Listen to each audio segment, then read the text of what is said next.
Hello ATM, this is going to be a video on 4.9, the group portion. It's introducing this idea of factoring. So let's get started and kind of jump right into it. Number 1, perform the multiplication 5 times 7, 35.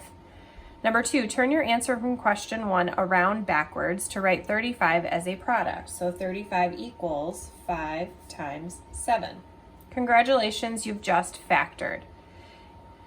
Factoring is simply the process of writing a number or expression as a product. In other words, it's essentially the opposite of performing multiplication, okay? In the 4.8 lesson, you were asked to multiply x times this expression here, and we got this as an answer. So what they're saying today is we can undo that multiplication. We can take the x out and we're left with what we originally started with. That's called factoring, okay? So taking something that's already been multiplied and undoing the multiplication and splitting it up, okay? So the textbook kind of goes in a very interesting direction here to explain factoring, but I'm going to go with it. I'm going to read the paragraph at the top. As you probably know, computers have a master volume setting that controls the volume of everything it sends through the speakers.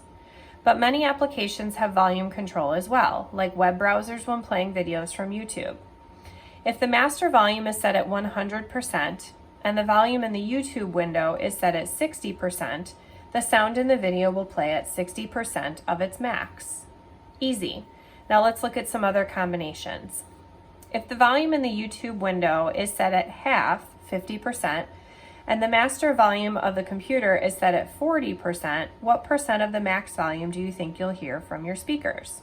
Okay, well, in order to figure out the actual volume you're going to hear, you're going to multiply the master volume times the YouTube volume, okay?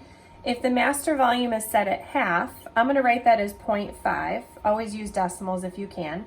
And then the YouTube, sorry, I think I read it wrong. If the volume in the YouTube window is set at half, and the master volume for the computer is set at 40%, so YouTube is at 50%, computer master volume is at 40%, what percent of the max volume do you think you'll hear from your speakers? So if we multiply these two together, 0.4 times 0.5, it gets us 0.20, which is 20%, okay? So if your master volume on your computer is at 40%, YouTube is at 50%, you'll really only hear 20% of the maximum volume possible, okay?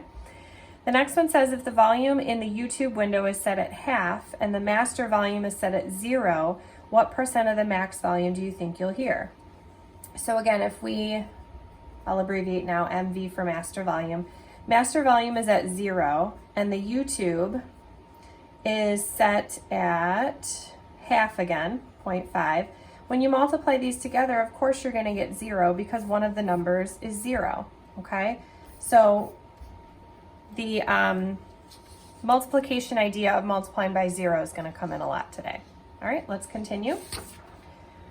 Number 5, if the volume in the YouTube window is set all the way to the left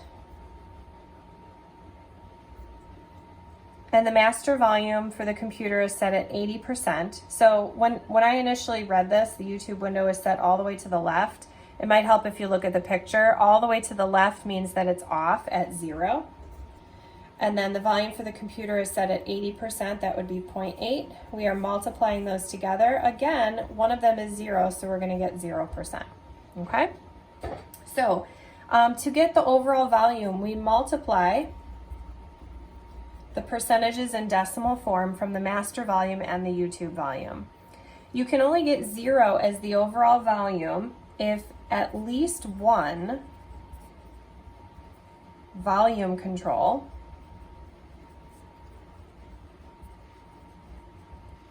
is set at 0. Both of them could be at 0 and that would still get you 0, but at least one of them has to be 0 in order to get 0 as the overall volume. Okay, moving on. So what does this have to do with factoring? Number 8 says, for what value of the variable quantity x does the expression x minus 4 have output 0? They're basically saying, what would I put in for x so that this whole thing here would be 0?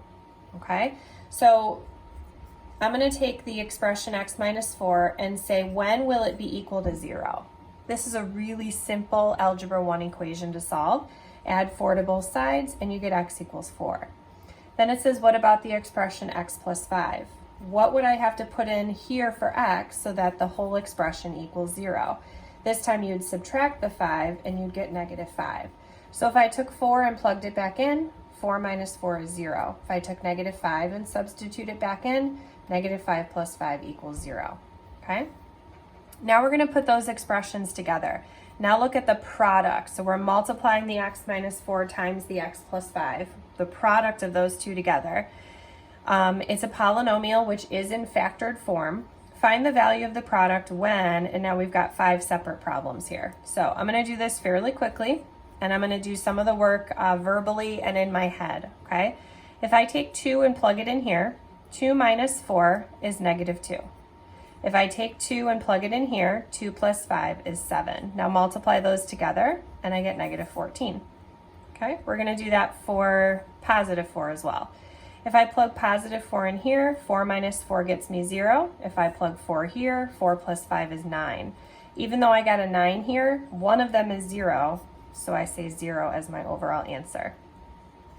If I plug in 0, 0 minus 4 is negative 4, 0 plus 5 is 5, multiply them together, that gets me negative 20.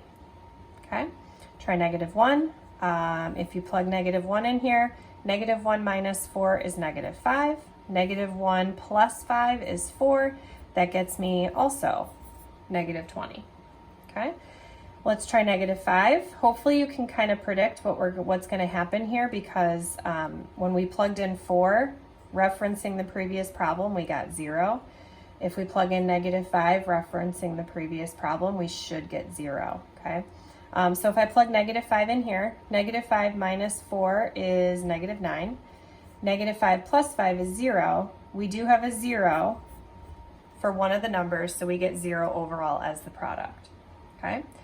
The only way a product of algebraic expressions can have a value of 0 is if one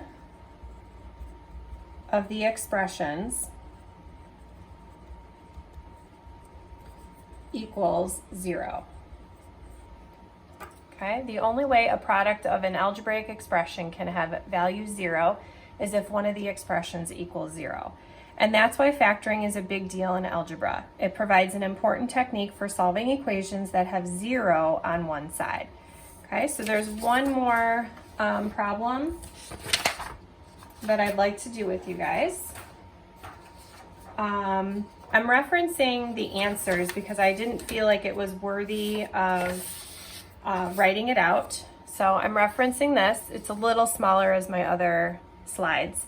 Number 11 says write the number 37 as a product. Well, 37 is a prime number, so you're just going to write that as 1 times 37, okay? They do the same thing with 3x plus 5. Write the polynomial expression 3x plus 5 as a product. 3 and 5 don't have any common factors, so it also is considered prime, so it would just be 1 times 3x plus 5. So then the textbook talks a little bit about what a prime polynomial is. It says, in the case of 37, we call it a prime number. For the polynomial 3x plus 5, we say it's a prime polynomial. What's the point of this particular slide? It says, not every expression can be factored if we restrict our attention to integer coefficients. If we wanted to go into fractions, we could probably factor this, but we don't want to go there. We want to stick with integers.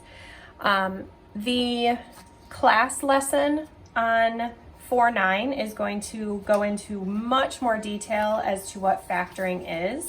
But for now, that's just an introduction and kind of helping you understand how important it is to have a 0 and what factoring really means. Okay, so that's 4.9 group. The next lesson will be 4.9 class, and that will be a lot more involved for factoring. So thanks for watching, and I'll see you guys next time.